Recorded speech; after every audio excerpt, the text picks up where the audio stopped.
예, 메모리 컨텍스트 초기화될 때 수행되는 이닝 메모리 컨텍스트를 좀 알아보면은요. 여러분들이 AI 통해 오픈 AI의 애저 서비스를 사용을 하려면 대부분의 뭐 클라우드 서비스가 다 비슷비슷합니다. 그런데 꼭 두 개는 무조건 필요해요. 하나는 엔드포인트, 그 다음에 접근 키, 여러분들의 그 프라이빗한 키가 필요하고요. 그리고 우리는 애저에 있는 오픈 AI의 기능을 사용을 할 것이기 때문에 이 오픈 AI의 기능 중에 어떤 랭귀지 모델을 쓸 것인지를 여러분들이 지정을 해주셔야 돼요. 그래서 모델의 네임, 그 다음에 엔드포인트, 프라이빗 키 이렇게 세 가지 정도가 필요합니다. 그래서 보시면 저는 이제 설정 값을 이렇게 가져오고 있는데요. 사실 요 데모에서는 제가 모델을 두 개 사용을 할 거예요. 그래서 모델이 두 개가 필요하고요. 모델 1과 AI 모델 2, 그 다음에 엔드포인트, API 키 이렇게 네 개를 컨피그레이션을 통해서 가져오겠습니다.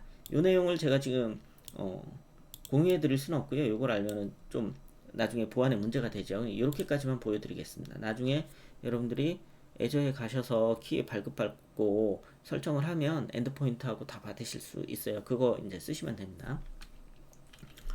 그 다음에 이제 시멘텍 커널을 생성하는 내용이 나오는데 요거는 요 다음에 하겠습니다. 먼저 시멘텍 메모리를 생성을 해볼게요. 요 메모리는 AI에 여러분들 AI 기능을 수행하기 위해서 AI 통해서 우리가 검색을 할 거잖아요. 검색할 그 대상 목적물들을 이 메모리에 다 저장을 해야지 돼요. 저장을 하는데 어떻게 저장하냐?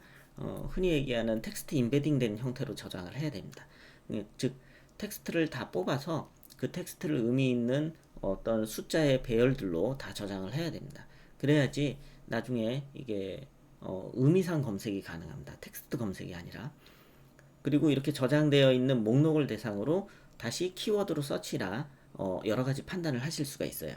일단 저장하는 것이 기본이겠죠. 저장을 하려면 저장 공간을 먼저 설정을 해야 되고요. 그러면 저장 공간을 설정을 하겠습니다.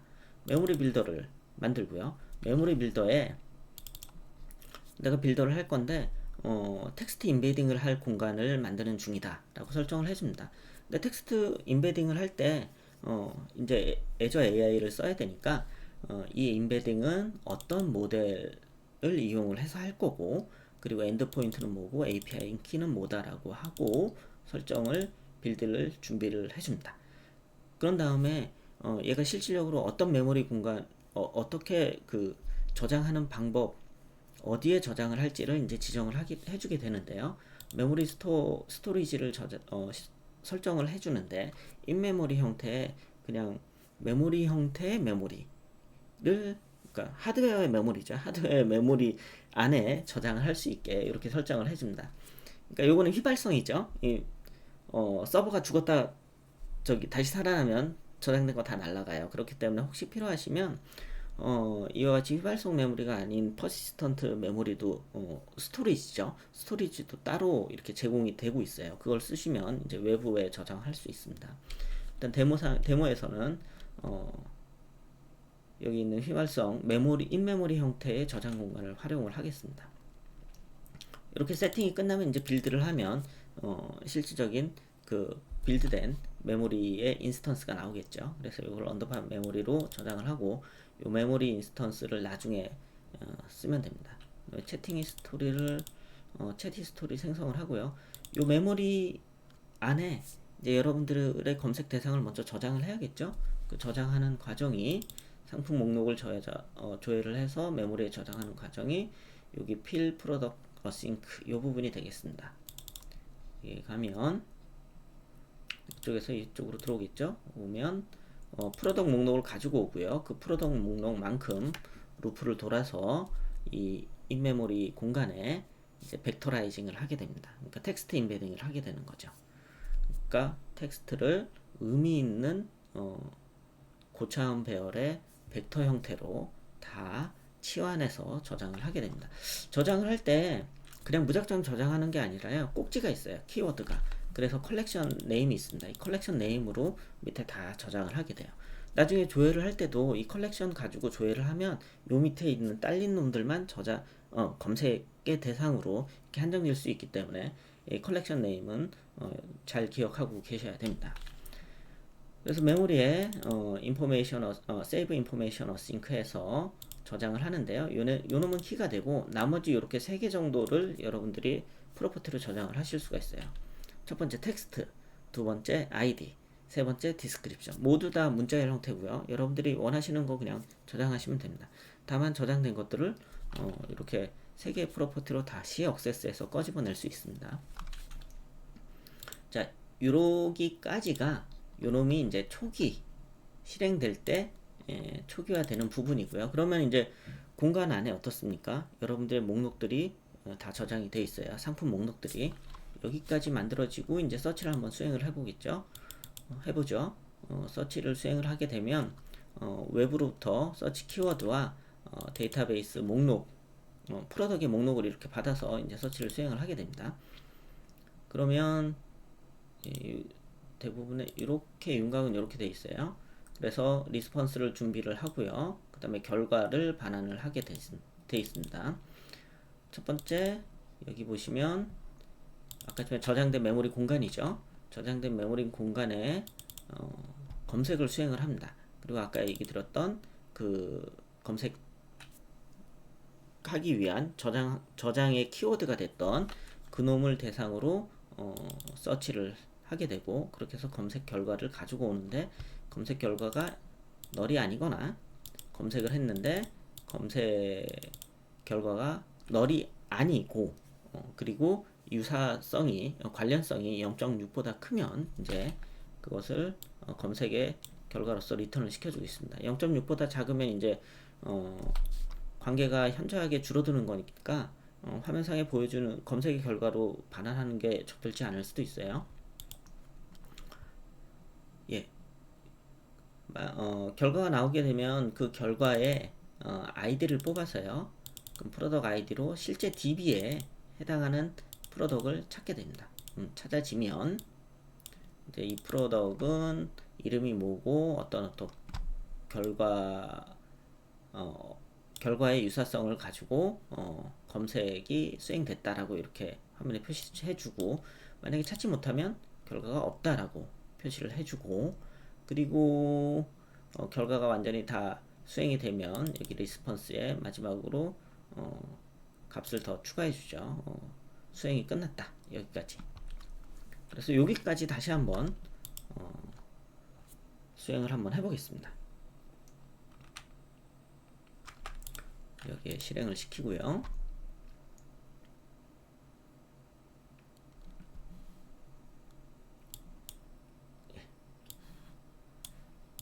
프로덕을 조회하면 이와 같이 프로덕이 쭉 나오고요. 서치를 조회하면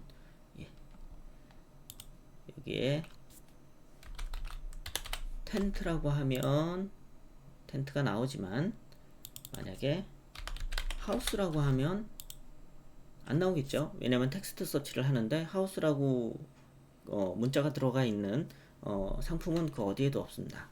하지만 AI를 통해서 검색을 하면, 하우스라고 하면 여기 보시면 캠핑 텐트는 하우스라는 것과 0.76 정도의 관계가 있고, 관계가 좀 높은 거죠. 그래서 요놈을 추천을 해주고 있습니다.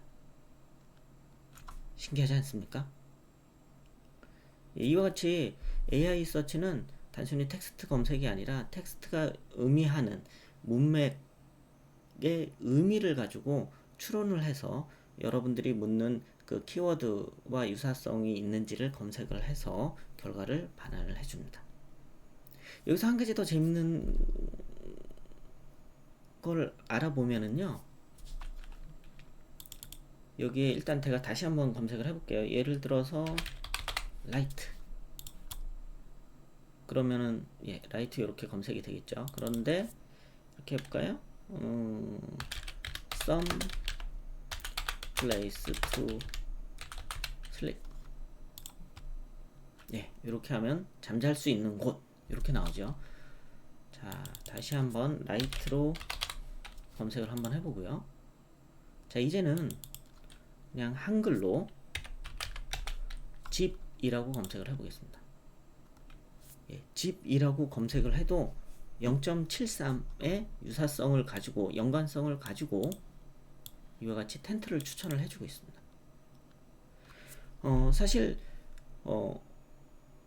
모델에 따라서 좀 다르기는 하지만 지금 텍스트 임베딩 된 제가 오픈 AI에서 쓰는 모델은 다국어를 지원을 해줍니다. 모든 문자라든가 문맥 아니면 문구 그 자체를 다 수치화하기 때문에 사실은 수치화돼서 모두 바뀐 상태에서는 이게 어느 나라의 언어인지에 대한 거는 사실 큰 의미가 없어지죠. 왜냐면 숫자로 다 바뀔 수만 있다면. 그래서 오픈 AI의 문서를 보면은 정확히 개수는 나와 있진 않는데 굉장히 많이 쓰이는 언어의 대부분의 것들은 이 텍스트 임베딩을 다 지원을 해주고 있습니다. 대부분의 언어들은. 예를 들어서 이런 거죠. 제가 중국어는 잘 모르지만 집이라고 한번 해보겠습니다. 요거를 중국어로 중국어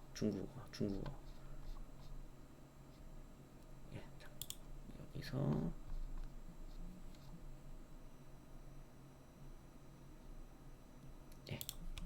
중국어로 하면 이렇게 나오는데요. 이걸 검색을 한번 해보겠습니다. 중국어로 검색을 했는데 역시 결과가 나오고 있어요. 또 일본어로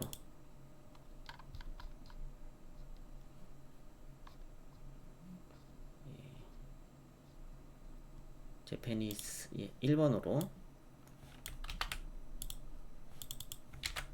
이렇게 검색을 해도 역시 똑같이 나오고 있습니다. 따라서 이런 단어나 문맥이 다 수치로 변화만 될 수 있다면 유사성을 찾는데 이게 어느 나라의 언어인지는 특별한 의미를 가지고 있지 않게 됩니다.